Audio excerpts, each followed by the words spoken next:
What's going on, guys? Today I've got a good one for you. I'm going to be ranking every live-action Spider-Man movie. There are 8 total, so join me as I rank them from worst to best and give my honest opinion. And where down we go, oh, oh, oh, oh, oh, where down we go, oh, oh, oh, oh, so where down we go, way down. At number 8, we have Spider-Man 3. The third Tobey Maguire and Sam Raimi Spider-Man was not as good as the other two, you could say. In my opinion, there was too many villains with Sandman, Venom, Hobgoblin, and it was just too much for one movie to all cohesively have in one story.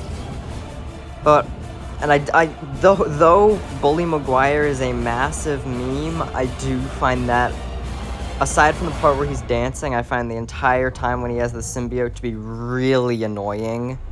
And if it wasn't a massive meme, there'd be no reason to watch this movie. I don't like this movie at all. It's just my personal opinion. Number 8. At number 7 is Spider-Man Far From Home. I feel like post-Endgame, this movie just felt a little bit lackluster in the whole stakes. Going from, world-ending consequences to Mysterio using some drones was a little bit lackluster in my opinion. Though I did like the Mysterio swap out of being a hero, pretending to be a hero, than actually being a villain. Even though it was a little bit telegraphed and you could see it coming, I still thought it was interesting to see the characters work through that. And when they first name-dropped Multiverse, that was a look forward to what was coming, and I thought that was super interesting. I think the fight choreography was definitely a little bit better than the first one in this one, so that was a step up. But I feel like overall the plot was a step down. I enjoyed the villain in the first one a little bit more, and I just feel like, I don't know, being away from New York is not exactly where Spider-Man thrives, because, Spider-Man is the friendly neighborhood Spider-Man, not Venice's friendly neighborhood Spider-Man. It's New York, so, it just felt a little bit weird overall. Not my favorite, but still better than Spider-Man 3. At number 6, Spider-Man 2. Sam Raimi and Tobey Maguire's second Spider-Man adventure definitely is better than the third one, but I feel like the first one still definitely edges it out a little bit. I love Alfred Molina as Doc Ock. I feel like that character was just really did a real good job. But the same issues I have with the first one, for some reason, I just don't like Tobey Maguire as Spider-Man. And his interactions with the other characters and Mary Jane, just not my favorite. I just couldn't get behind him, and I was never able to root for him because I just didn't really like him. So, that made it a little bit hard. But other than that, I liked the plot. I felt that was pretty interesting. I liked the whole idea of someone actually being able to beat Spider-Man pretty well, like Doc Ock could. Like Aunt May, the struggle she had. It was okay. Not my favorite, but not the worst. Number 6, solid spot for it. At number 5, we have The Amazing Spider-Man 2. Andrew Garfield's second adventure as your friendly neighborhood Spider-Man, I feel like definitely went down in quality from the first one, but I feel like it was almost as good, but not quite as good as the first one. The first one was a masterpiece, in my opinion. I think Andrew Garfield is definitely my favorite Spider-Man out of the 3. Tom Holland, Tobey Maguire, and Andrew Garfield. I feel like Garfield's my favorite. I love his interactions with Gwen. I feel like that's my favorite relationship between Spider-Man and his girlfriend. I feel like the villains in this movie were a step down from the first one. I think there was definitely not a need for there to be 3. I feel like it has some of the similar issues to Sam Raimi's third Spider-Man, with there just being too many villains to track all of it. That's why I liked the first one, because there was just one that Spider-Man was facing, the Lizard, and I feel like that was all that was necessary for the story to progress. Other than that, it's just another great Spider-Man adventure, and the first one in the top 5. At number 4, Spider-Man Homecoming.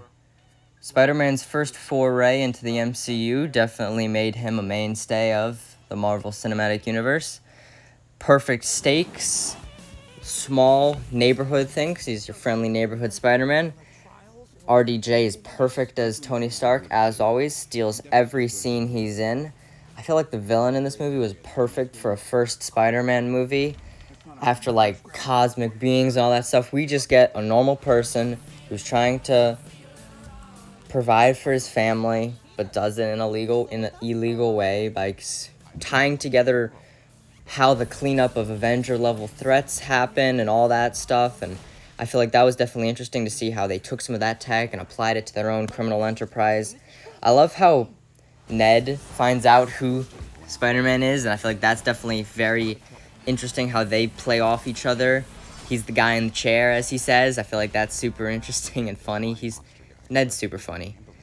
Tony steals every scene he's in. Absolutely fabulous. I feel like this was a very good movie. Fitting for our number 4 spot. At number 4, Spider-Man 1. The first live-action Spider-Man movie with Sam Raimi and Tobey Maguire hits every mark near perfectly. Willem Dafoe as the Green Goblin is absolutely perfect, and he steals every scene he's in, being a perfect villain and counterpart to Tobey Maguire's Spider-Man. I love the interactions they have as Osborn and Parker outside of their heroes and villains costumes and all that. I feel like it's a very interesting cat and mouse game as Osborn slowly figures out who Spider-Man is.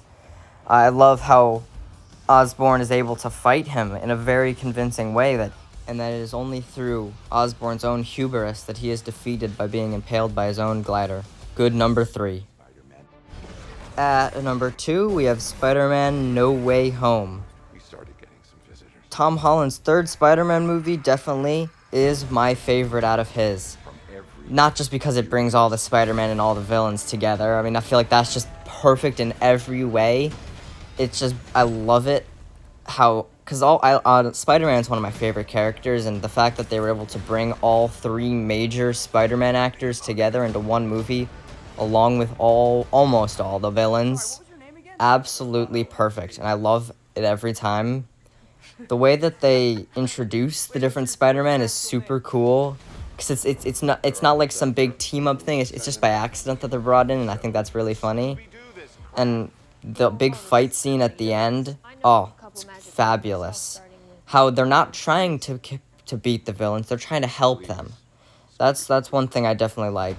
They're trying to help the villains at the end of the day, because in their universes they all die, which is hard for the Spider-Man to deal with. I love how Aunt May dies and then says what Uncle Ben usually says. I feel like that was an interesting switch up for this universe of Spider-Man to hear, because every Spider-Man needs to hear, with great power comes great responsibility. I thought that was an interesting way to shoehorn this into this universe.